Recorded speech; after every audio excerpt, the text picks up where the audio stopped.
That's all I've got to say. Wow, what a weekend so far of NBL action. It has been superb. Welcome to The Crossover. I'm Drew Jones. Damon Lara and Annalie Maley are with us. We've got a WNBL star. We've got an NBL champion.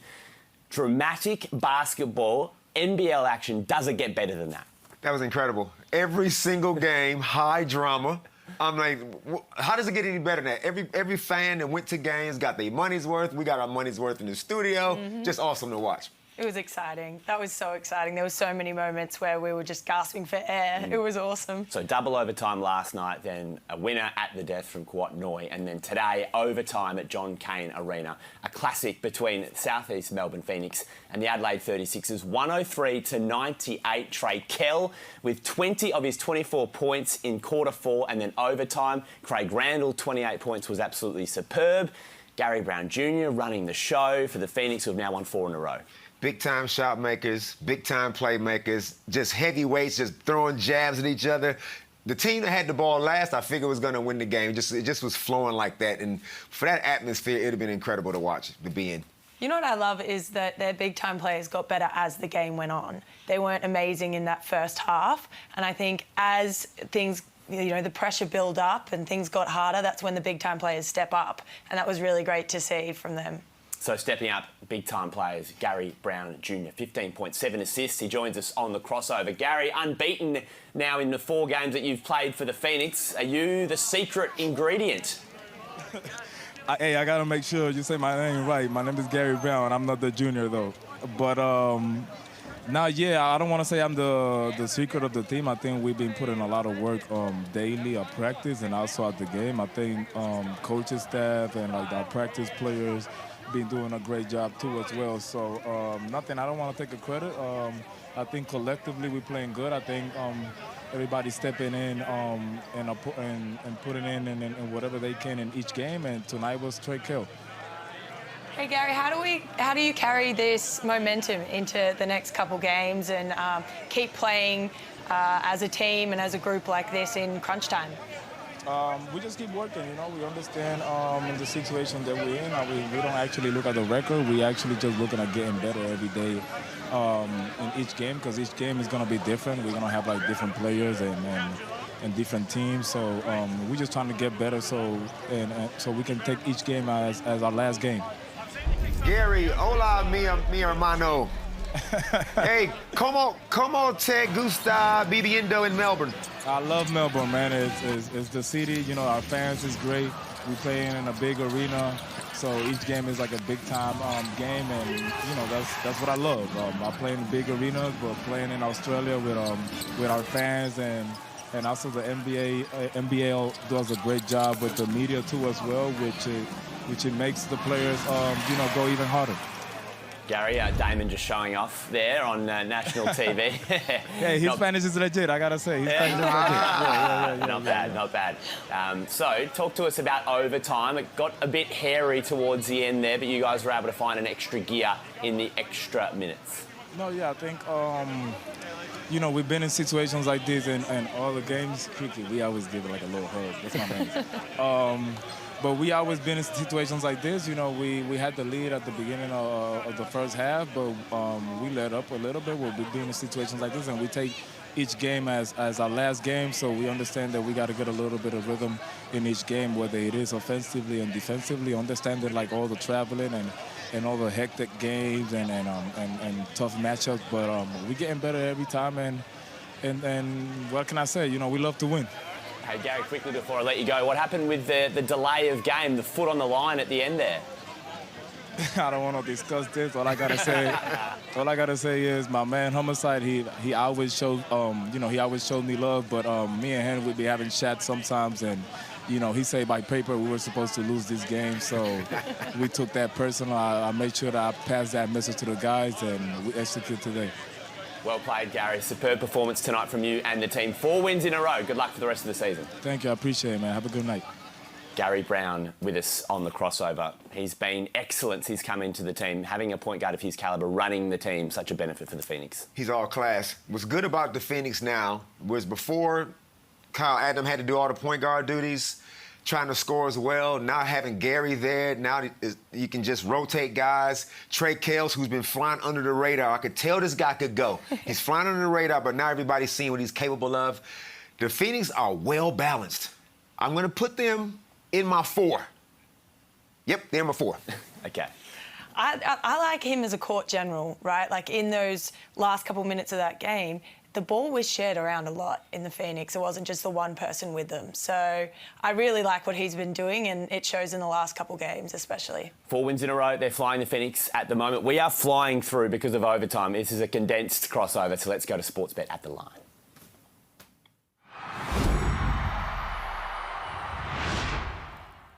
Welcome to At The Line. My name is Simon Legg and I'm filling in for the ill Josh Jenkins. We do wish him a speedy recovery, but there was simply no one else at Sportsbet HQ to fill the spot, so I've managed to find my way onto the desk. Thankfully, I'm with Felix von Hofto. Felix, how you doing? One of my favourite sayings of all time is you hang around the barbershop long enough, you'll eventually get a haircut. Now, you've most definitely had one. There's about 6 kilos of hair product in there as well to go with it, but a rousing introduction to kick us off. Well, they say you can't polish a you-know-what, but I've tried my best to do so. But look, enough of that. We are here to talk about the NBA, and there is a big slate of games on Monday that we're here to cover. But one of the teams we are going to be talking about is the Lakers. Now, they are a complete dumpster fire on offense. They're the worst shooting team statistically ever at the moment. What would you do, Felix, if you were trying to fix this team? I would fire Rob Pelinka. So much of this heat is coming on Westbrook, which is completely unfair. I understand he's not playing the best basketball, but he's surrounded by spuds. And the fact that if you have to list Patrick Beverley as one of your on-court shooters, you're done. Nada, zip, your season's done. Patrick Beverley, good defender, but right now he's one of their best shooters. Absolutely ridiculous. They need spacing. They need Danny Green, Wes Matthews. They need someone else in there to surround LeBron. And unfortunately, Pelinka, for a couple of years now, hasn't been able to do it. Chopping block, Pelinka, done. It's interesting you say that because they are still one of the better defensive teams. So Beverley's working but not shooting. Now, on to the games. We've got Washington at Boston in the TD Garden. The Celtics started the season well, as we expected, but the Wizards are a bit of a sneaky surprise. How do you The think Wizards are playing a lot better. Kuzma playing very well as well to start the season. But look, Malcolm Brogdon is the difference right now for the Boston Celtics. Of course, Jaylen Brown and Jason Tatum are the men, but I've got to go with Malcolm Brogdon to be able to be the difference maker here. The thing they lacked last playoffs was just getting in the paint, a little bit of heat on the rim. He's getting right in there right now and doing a great job for them, so I've got to go with Boston. Next one, Houston and Phoenix. Houston and Phoenix. I hate talking about Houston. They're no good. Phoenix look like they picked off from last year, and they've got a little bit of grunt. I thought they would have lost that when Jay Crowder left, my man, Boss Man 88. When he left, I thought they'd lose that grunt, but they look like they've got a little bit more. Ayton's playing good basketball. Phoenix easily get this done. And an easy one, Denver at LA. After what we just said about the Lakers, I think I know what your pick's going to be for this one. I would be a very brave man to pick the Lakers in this one, but I'm going to go with Denver, and I'm going to go with them by approximately, I think the line's a little bit closer than this, but I'm going to take Denver by 1,000 points. Because the Lakers is just an absolute mess. And your multi? Oh, the multi. Boston Celtics, Phoenix Suns, the Denver Nuggets. Now, Daniel Parisi and Josh Jenkins have sat here for years and given you $7 losers and $8 losers. So you know what? I'm going to sit there, and it may be a measly price. But as my grandmother always said to me, a $1.94 winner is better than a $7 loser, Simon Legg. And she was a smart lady. I cannot believe you've given us a $1.94 winner. But if you want to take this on, please gamble responsibly.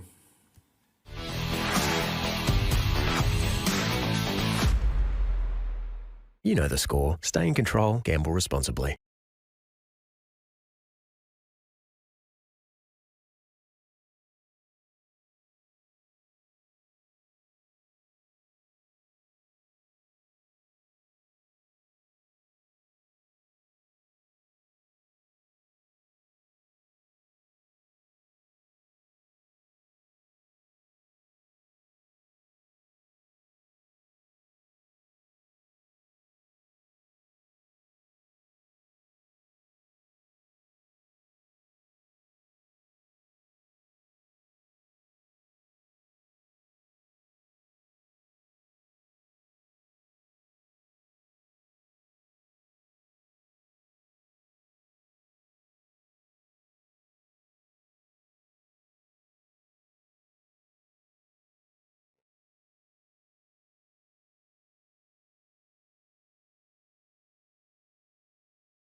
Welcome back to the crossover. It has been a jammed-packed weekend of NBL. There's been so much going on, and Damon, please take it away. The battle cry of the Navy SEAL. Battle cry. I'm going to the Harbor City. My man, Kawat, the birthday boy, Noi. What does he do? He's playing in Cairns last year, injury prone. He goes to the Harbor City, defending champs, knocks down a game winner. Now, I've had a game on my birthday before, had a win, but I never hit the game winner on my birthday. I don't know if this ever been done. We have to get the stat man to check this out. But Kawat Noi, my man, born in 1997. I remember 1997. I was there. Hey, hoo-yah to you, big fella, 'cause the team all getting around him. Good to see Kawat, man, because you have a big belief in yourself. Good to see you producing. In your honor, man, whack. Ooh. Not. Well, Kawat hit the shot and a 106-103 victory for Sydney. They continue on their way, but they're top of the ladder, not tonight. New Zealand Breakers are top of the NBL ladder. Can you believe that? The first time in their history, they've won 2 games by more than 25 points in the same weekend. They are flying. Big win today over Tassie. How good was the home crowd? The home crowd was insane, and I'm just really happy to see them be able to do that after a couple of years on the road. And how good was Rupert? He had hands on everything. Just an exciting group to watch, really. Morty Moore, Coach of the Year. So far, so good. Team's rolling. Barry Brown Jr., my God, 6th Man of the Year. Derek Pardon, all something. He's in the all something team. They awesome. Legit contender, New Zealand Breakers. Absolutely, absolutely. Biggest ever win at Spark Arena, their biggest win of the season. Tassie's biggest ever loss, a 32-point margin in the end. It was a blowout, that's for sure, at Spark Arena. Stay with us on the crossover, still more to come.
They just look completely out of sync. Cox! That is enormous! My goodness. Slides in deep. And Cooks with a crossover and the jam. My, that was tough. Cooks fouled and won. Wow. Cooks has got a couple of seconds. He's just that good. Kings are on the march by the Bullets. Cooks is fouled though. Cooks for Hunter. Cooks, look out. Cooks for 3 this time. Xavier Cooks is the NBA Spotlight Player of the Month for October, and Monday night hoops continue, ladies and gentlemen, tomorrow night. It's the Wildcats and Melbourne United, John Cain Arena. What's going to happen? Oh, United gonna Probably lay an egg. But only because they're cooked. No, they play well, but they're cooked. I got Perth. Tip for us, really quickly. I'm going to say Perth. Perth for me as well. Thank you.